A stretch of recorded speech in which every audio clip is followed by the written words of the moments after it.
जो ट्रेलर था वो 2020 में 21 में दिखाया है और अगली फिल्म पूरी होगी अगले आंदोलन में। वेलकम इन फार्मर वॉइस, आवाज़ किसान की। मुझे कहा गया है कि मैं इस किताब के बारे में और आंदोलन के बारे में और आंदोलन के फ्यूचर के बारे में कुछ कहूँ। सबसे पहले मैं ये बताना चाहता हूँ कि हमारे इस पूरे आंदोलन में एक जब संयुक्त किसान मोर्चा बना 7 नवंबर को 2020 को, तो उसमें मैं और हनंदा उस कमेटी में आए और हनंदा के साथ साथ अशोक तावले जी भी लगातार मीटिंगों में ये दोनों साथी और इनकी एब्सेंस में केपी हमारे आते रहे। और ये मैं बता दूं कि हमारे 9 बाद में हमने 2 साथी और लिए, राकेश कैफ जी और जोगिंदर उग्राहा जी। तो टोटल हम 9 साथियों की कोऑर्डिनेशन कमेटी इस मैं तो एक साल अगर हम 26 नवंबर को जोड़े तो 6 दिन नवंबर के और उसके बाद 10 दिन दिसंबर के हो गए। पूरा एक साल 16 दिन जो आंदोलन चला गया। इस पूरे आंदोलन में लास्ट मीटिंग हमने की थी 10 दिसंबर को। 9 तारीख को हमें चिट्ठी मिली सरकार की तरफ से, 10 दिसंबर को मीटिंग हुई और 10 दिसंबर की लास्ट मीटिंग में भी हम सब शामिल थे। और हम 9 में से मैं बधाई देता हूं अशोक धावले जी को। डॉक्टर अशोक धावले हैं अकेले हम 9 में से जिन्होंने ये किताब लिख के आपको दी। और यह किताब इसलिए महत्वपूर्ण है कि उस राइटर ने लिखी है जो राइटर इस आंदोलन में सीधा खुद दिमागी और शारीरिक तौर पर एक हाईएस्ट कमेटी में शामिल थे। बहुत सारे साथी लिख रहे हैं, आज भी पत्रकार लिख रहे हैं हमारे दोस्त, बहुत सारे बुद्धिजीवियों ने बहुत सारी किताबें आ चुकी ऑलरेडी, बहुत सारे मैगजीनों में बहुत सारे आर्टिकल्स आ चुके हैं, हमने भी बहुत सारी इंटरव्यूज दी हैं जो आ चुकी हैं। लेकिन ये इन्हीं को श्रेय जाता है कि इन्होंने हमारे 9 में से ये एक कंपाइल करके चीज़ों को अपना पर्सनल अनुभव जो भी वहाँ देखा सुना किया उस पूरी चीज़ को आपके सामने रखा है। मैं इसके लिए इनको बधाई देता हूँ। इन्होंने मुझे पता है कि वही चीज़ें क्योंकि इतना शेड्यूल है, इन्होंने मुझे गाजियाबाद मीटिंग में ये किताब दी थी, लेकिन धावले सॉरी मैं इस किताब को अभी पूरा नहीं पढ़ पाया, लेकिन पढ़ूंगा जरूर क्योंकि मेरे साथी ने लिखी है। लेकिन मैं आपका ध्यान इस आंदोलन की कुछ विशेषताएं जो शायद इन्होंने किताब में भी लिखी हो उसकी तरफ ले जाके बाद में फ्यूचर के बारे में मैं और मेरा संगठन क्या सोचते हैं उसके बारे में बात करते हैं। यह आंदोलन जिस तरह से शुरू हुआ उस समय पूरा एक कर्फ्यू जैसी स्थिति थी पूरे देश में। मुझे याद है कि जब हमने पहली दफा पंजाब की याद है मुझे और पूरे देश में भी हमने एक प्रोग्राम बनाया कि बीजेपी के एमएलए और एमपीज के घरों की तरफ ट्रैक्टर लेके जाओ और उनको ये डिमांड चार्टर दो जिसमें 3 कानून वापस लेने की बात थी। उसके बाद हमने दूसरा एक कॉल दिया कि एक व्हीकल मार्च करो जिसमें सभी एमएलए एमपी सभी पार्टीज के हो और उनको एक चेतावनी पत्र दो कि हम आपको गांव में नहीं घुसने देंगे अगर आप ये 3 कानून की वापसी की हमारी डिमांड, एमएसपी की डिमांड, पावर बिल 2020 को वापस, उस समय पावर बिल 2020 था, उसको वापस लेने की डिमांड अगर आप इसके लिए अपनी असेंबली में मते पास नहीं करते हो, संसद में नहीं उठाते उसके लिए। और मुझे याद है कि वो पूरे दिन पंजाब में और बहुत सारी जगह में वो बड़े बड़े व्हीकल मार्च, मोटरसाइकिल, स्कूटर, कार, जीप को लेकर, उससे पहले ट्रैक्टर के ऊपर हुए। लेकिन जिस तरह का माहौल था कोरोना के चलते हुए बहुत जगह वो नहीं हो पाए। लेकिन जिस तरह का माहौल बना इस आंदोलन से, उसमें जैसे मैं पहले कहा कि एक माहौल ऐसा बन गया कि जो भी किसान संगठन उस आंदोलन के तालमेल में से बाहर रह गया था, उसकी मजबूरी हो गई कि वो अंदर आ जाए, एक तरह की इंक्लूसिव एक जो फोर्स बन गया पूरा आंदोलन। तो उसी के चलते मैं हनंदा एक मीटिंग में थे, मुझे याद है, ये 7 नवंबर की बात है। 7 नवंबर में राज्यवाल गुरनाम चुन्नी वगैरह हमारे साथ आ चुके थे, बाहर थे कुछ संगठन। तो 7 नवंबर की गुरुद्वारा रकाबगंज की मीटिंग में, शायद इनको याद होगा, बहुत चर्चा हुई। चर्चा होने के बाद वो एक 7 मेंबरी जो कमेटी बनी, तो उसको सोचा क्या इसको नाम दिया जाए। तो 7 नवंबर 2020 को बहुत चर्चा के बाद, जिसमें मैं, आनंदा, युविंदर यादव नहीं चाहते थे कोई नाम दिया जाए, नहीं चाहते थे कि इसकी जिम्मेदारी नहीं कुछ फिक्स की जाए, लेकिन माहौल ऐसा बना कि उस दिन संयुक्त किसान मोर्चा का नाम 7 नवंबर को गुरुद्वारा रकाबगंज में सामने आ गया। अब तय हुआ कि 26 नवंबर को जो आंदोलन होगा दिल्ली की तरफ आएगा। ये 26 नवंबर का कॉल ऑलरेडी ऑल इंडिया किसान संघर्ष कोऑर्डिनेशन कमेटी दे चुकी थी, जिसको पूरे एसकेएम ने अडॉप्ट कर लिया। और एसकेएम को अडॉप्ट करने के बाद फिर ये 7 मेंबर कमेटी के ऊपर जिम्मा आया कि ये पूरे उस आंदोलन को कोऑर्डिनेट करने की जिम्मेदारी निभाएगी। और मुझे ये भी याद है कि उसकी फर्स्ट मीटिंग 2 या 3 दिन पहले चंडीगढ़ में, जिसमें आनंदा भी आए थे, वहां भी चर्चा हुई थी कि दिल्ली को हमने जाना है, दिल्ली में रोकेंगे। तो 2 व्यू आए थे कि दिल्ली जाने में जहां रोकेंगे वहां रुक जाएंगे, बैठ जाएंगे, धरना लगाएंगे, फिर तय करेंगे। एक विचार ये भी था कि हमें कोशिश करना चाहिए बैरिकेड क्रॉस करके आगे जाने का। लेकिन जिस तरह का माहौल पंजाब में अकाली दल की गिर चुकी थी, पूरे जो सिंगर गीत लिखने वाले हमारे साथ आ चुके थे, गाने गाए जा रहे थे, धार्मिक संस्थानों से अपील हो रही थी इसको कामयाब करो आंदोलन को, सब पॉलिटिकल पार्टीज उसको सपोर्ट दे रही थी। तो इतना ज्यादा बड़ा पब्लिक का सपोर्ट आया कि बॉर्डर्स के ऊपर लोगों को रुकना मुश्किल हो गया। और आपको याद हो कि कैसे 26 और 27 नवंबर को अश्रु गैस के गोले, पानी की बौछारें, बड़ी बड़ी खंडकों को फांद कर उसको मट्टी से भरकर किस तरह से पूरी रात और पूरा दिन ट्रैवल करके लोग आए थे।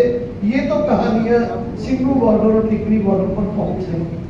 लेकिन इस आंदोलन ने पूरे देश में किसान संगठनों को कोऑर्डिनेट कर दिया। एक छतरी के नीचे, संयुक्त किसान मोर्चे के बैनर के नीचे इस आंदोलन ने लाया, जो आज भी एग्जिस्ट करता है।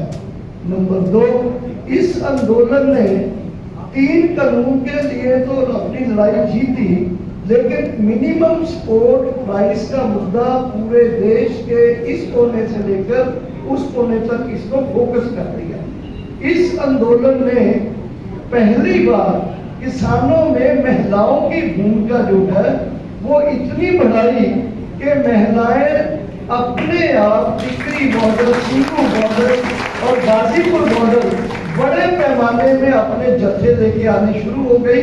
और आज भी वो बड़े पैमाने पर किसान आंदोलनों में आ रही। इस आंदोलन में अलग अलग धार्मिक जो हमारे लोग थे, जैसे हमने देखा यूपी में मुस्लिम और जाटों में, राजस्थान में गुजरों और मीनों में, इस तरह की एकता बनाई जो किसानों की एकता और जनता की एकता के रूप में, जिसको बीजेपी सरकार, मोदी सरकार तोड़ना चाहती थी, उसको इसने साइड में फेंक कर वो एकता को आगे बढ़ाया। और इस आंदोलन में पहली बार इतना लंबा आंदोलन, जिसको लोग बोलने लगे कि एक ऐतिहासिक आंदोलन बन गया है, और जिस ऐतिहासिक आंदोलन में कॉमरेड तपन सेन बोल के गए हैं। और मुझे याद है ये कि जिस दिन हम 23 सितंबर को संगरूर में मोगा में मीटिंग कर रहे थे, तो उस दिन पंजाब में हमने तय किया कि 25 सितंबर के बंद के बाद 1 अक्टूबर को जिस दिन पूरी रेलवे को रोकेंगे, उसी दिन पंजाब में पूरे टोल प्लाजों को खोल दिया जाएगा। उसी दिन तय हुआ कि हम पंजाब में जितने भी रिलायंस के पेट्रोल पंप हैं वो पूरे रिलायंस के पेट्रोल पंपों को बंद कर दिया गया। उसी दिन अडानी और अंबानी के जितने भी गोडाउन थे, जितने भी प्रोडक्शन सर्विसेज थे, उसके बाइकआउट्स और घेराव का ऐलान किया गया। और ये भी सच्चाई है कि इसको 100% लोगों ने वहां लागू किया। बाद में आंदोलन के दौरान इसको पूरे देश में भी इसका ऐलान किया गया। तो ये कॉर्पोरेट के खिलाफ एक डायरेक्ट लड़ाई मुझे लगता है साम्राज्यवाद के खिलाफ जो 1947 से पहले एक लड़ाई थी, वो एक नए युग में लिबरलाइजेशन, प्राइवेटाइजेशन, ग्लोबलाइजेशन के दौर में जिसको हमारे मनमोहन सिंह जी लेके आए थे, उसके खिलाफ ये लड़ाई किसानों ने एक बड़े जोर से लड़ी। और वो लड़ाई जो है मैं कहना चाहता हूँ कि उस लड़ाई में सचमुच में सेंट्रल गवर्नमेंट को, बीजेपी गवर्नमेंट को मजबूर भी किया। और ये पहली बार हुआ है जब पंजाब मतलब के पूरे देश में अंबानी और अंबानी, मोदी और अमित शाह, ये जब चीजें बीजेपी, आरएसएस ये टारगेट करता हुआ आंदोलन ये 10 दिसंबर को खत्म हुआ। और 11 को मुझे याद है कि जिस तरह से हरियाणा में, पंजाब में लोगों ने फूलों की वर्षा की, लंगर लगाए। हम दिल्ली से चलकर मुझे लगता है हमें 18 घंटे लग गए अपने घर पहुंचने के लिए। लोगों ने इस तरह से इस चीज को मनाया, इस चीज को सेलिब्रेट किया। और बड़ी गिनती में लोग अपने घरों से बाहर आके उन्होंने मनाया। और ये बड़ी चीज थी क्योंकि 3 कदम के बारे में एक मुहावरा बन गया था कि या कानून वापसी या फिर घर वापसी, या जीत के जाएंगे या फिर हमारी लाशें जाएंगी। यहाँ तक एक कमिटमेंट हो गई थी। और ऐसा भी चल रहा था कि पंजाब, हरियाणा, पश्चिमी यूपी में अगर घर में कोई बच्चा, छोटा बच्चा टीवी देखते देखते बोल देता कि नरेंद्र मोदी, तो उसका दादा जो 80 साल का होता वो बोल देता मुर्दाबाद। अगर 80 साल का दादा टीवी देखते देखते बोल देता संयुक्त किसान मोर्चा, तो 5 साल की बच्ची कहती जिंदाबाद। तो ये जो माहौल बना, इस माहौल में मुझे बताया लोगों ने कि जिस दिन 26 जनवरी को मोर्चे का कुछ गड़बड़ हुई, उस दिन पंजाब और हरियाणा में 5-5, 6-6 साल के बच्चे बच्चियां आंख भर के रोए थे कि मोर्चे को क्या हो गया। और जिस दिन कैद जी को 27 जनवरी को वो माहौल बना और पूरा हरियाणा और पंजाब दोबारे उठ के आया, तब लोगों में जोश आया। हालांकि हमारा पलवल बॉर्डर हमसे खो चुका था, उसका भी एक बारीकी से विश्लेषण करेंगे। तो ये आंदोलन अपनी प्राप्तियों के साथ आज भी अपनी कंटिन्यूटी में जारी रह रहा है। आपको पता होगा कि पंजाब में जब मोदी जी ने जाना था तो संयुक्त किसान मोर्चा ने कॉल दी और मोदी जी को अपना रास्ता जो उन्होंने चेंज किया गलती से, और उसको रुकावट आई आगे जाके किसान आंदोलन की और उनको वापस आना पड़ा था। इसी तरह से मैं ये पूरे अपने विश्वास के साथ कह सकता हूँ कि आंदोलन ने जितने भी कार्य लिए थे, वो चाहे मिशन यूपी था, क्योंकि आंदोलन के दौरान 3 पॉसिबिलिटी थी। नंबर 1, या तो वो हमारे ऊपर कोई हमला करते, और हमला करने का मतलब है कि वो टैंक्स लेके या हवाई जहाजों के साथ बम्बार्डमेंट करते, तब मोर्चे को उखाड़ा जा सकता था, जो उनको करने की हिम्मत नहीं थी कि अदरवाइज मिलिट्री और पैरामिलिट्री फोर्सेस में बगावत हो जाती। दूसरा था कि वो हमारी डिमांड्स को मांगते, जो 19 तारीख को यूपी इलेक्शन को ध्यान में रखते हुए मोदी जी ने किया। और तीसरा था कि आंदोलन चलने देते। और मैं दावे के साथ कह सकता हूँ कि आंदोलन लंबा चलता तो मोदी जी की सीट थरथराने लगती, दिल्ली वाली भी और यूपी वाली। तो ये आंदोलन की प्राप्ति पॉलिटिकल भी हो सकती थी। और सबसे बड़ी प्राप्ति इस आंदोलन की जो मैं कहना चाहता हूँ कि इस आंदोलन ने दिल्ली शासन, जो हिटलरवादी शासन है, जो आरएसएस वादी नीतियों लागू कर रहा है, उस शासन को इस आंदोलन ने, और ये मैं कहूँगा कि इसके 7 साल के बल्कि 2014 के बाद 7 साल के शासनकाल में पहली बार एक चुनौती अगर दे पाया तो ये किसान आंदोलन दे पाया। और साथ मैं किसान आंदोलन जब कह रहा हूँ उसमें ये जोड़ना चाहता हूँ कि इस आंदोलन के साथ मजदूर, किसान, खेतीहर मजदूर, महिलाएं, आदिवासी, दलित, वो सब इसके साथ जुड़ गए थे और बड़ा जन आंदोलन बन गया था। केवल किसान अगर रहते तो इतना बड़ा आंदोलन नहीं बनता था।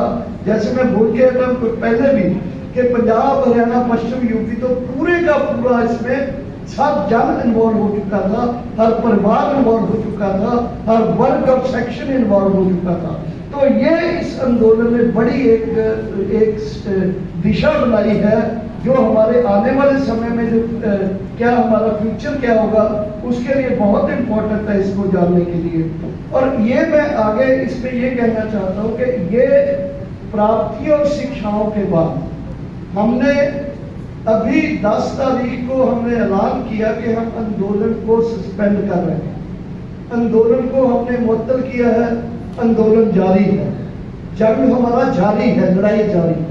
और उस लड़ाई को संयुक्त किसान मोर्चे ने अपने, अभी मैं आया हूँ लखीमपुर खीरी से आया हूँ भाइयों। लखीमपुर खीरी में हमने जब अजय मिश्र टहनी को बर्खास्त किया जाने की मांग को लेकर लखीमपुर खीरी में हम इकट्ठे हुए तो आप हैरान होंगे कि कम से कम 25,000 से ज्यादा लोग लखीमपुर खीरी में अपने आप पहुंचे। मतलब लखीमपुर खीरी में इतने लोगों का पहुंचना मुझे लगता है बहुत बड़ी बात है संयुक्त किसान मोर्चा की कॉल के ऊपर। और साथ ही एमएसपी के ऊपर हम 18 से लेकर 28 तक बड़ा एक प्रोग्राम दे चुके हैं। 31 को हमने जाम किए हैं, फिर हमने अग्निपथ के ऊपर प्रोग्राम दिए हैं। लखीमपुर खीरी का हम 3 दिन का धरना दे चुके हैं और आगे आने वाले दिनों में 6 तारीख को संयुक्त किसान मोर्चे की मीटिंग है। अब मैं आता हूं कि मैं क्या सोचता हूं। मेरी सोच है, मेरे संगठन की सोच है और मुझे लगता है मेरे साथ मेरे किसान लीडर भी सहमत होंगे। मैं एक तो ये हिस्टोरिकल एक बल्कि इतिहास का एक बुद्धिजीवी साथी मुझे ये बता रहा था कि पंजाब, हरियाणा, राजस्थान, मध्य प्रदेश का हिस्सा, वेस्टर्न यूपी, ये लोग जो है, इन लोगों का जो बैकग्राउंड है वो सेंट्रल एशिया की तरफ से है। या मैं ये कह सकता हूँ कि सर में पगड़ी बांधने वाले ये जाट और जट लोग जो हैं, ये सिख हो या हिंदू हो, ये कोई जाट या सिख हो या हिंदू हो, पंजाबी हो या हरियाणवी हो, इनमें मुझे लगता है एक ही खून चलता है, एक ही तरह का इनके अंदर डीएनए है। और इसके साथ ये जो लोग हैं इनमें एक लड़ाइयों के, मुगलों के टाइम भी, उसके बाद अंग्रेजों के टाइम भी हमले जब होते थे उसमें यहाँ लड़ाइयाँ होती तो लड़ने का इनकी इतिहास में और इसके खून में एक अंश है। और साथ ही बड़ी इंपॉर्टेंट बात यह है कि ये लोग हैं जो दिल्ली को घेरे हुए बैठे। दिल्ली की गर्दन इनके अंगूठे के नीचे है। और ये लोगों ने एक जो ट्रेलर था वो 2020 में 21 में दिखाया है और अगली फिल्म पूरी होगी अगले आंदोलन। वो कैसे पूरी है? वो होगी पूरी कि किसान संगठन अपने एसकेएम के जरिए जो मुद्दे बचे हैं, एसकेएम, पावर बिल 2022, हमारे केसेस, लखीमपुर खीरी का मुद्दा, अजय मिश्र टहनी को बर्खास्त करना, और साथ ही पंजाब के संगठनों ने तय किया है कि कर्जे से मुकम्मल मुक्ति, किसान की 60 साल के बाद 10,000 रुपया पेंशन, किसान पेंशन, वो लेडी हो या पुरुष हो, और साथ ही फसल बीमा की पॉलिसी सरकार अपनी उसके साथ बनाए। ये मुद्दों को लेकर आंदोलन को अगले स्टेज के ऊपर लेके जाना होगा। और वो आंदोलन जैसे मजदूर साथी हमारे लीडर ने कहा है कि तमाम हमारे देश के जो संगठन हैं, पार्टियां हैं, उनके साथ हमें बात पहले करनी होगी। और साथ ही मैं ये कहना चाहता हूं कि 2021 निकल रहा है, 2022 निकल रहा है, 5 महीने या 4 महीने बाकी हैं। 2023 इंपॉर्टेंट साल है और इसी साल में सबसे पहले कर्नाटक, फिर मध्य प्रदेश, छत्तीसगढ़, राजस्थान और उसके बाद दिल्ली की इलेक्शन पार्लियामेंट की, फिर हरियाणा की। कहना मैं ये चाहता हूं कि पूर्ण पॉलिटिकल माहौल होगा, उस माहौल में आंदोलन की प्राप्तियां ज्यादा होने की संभावना है।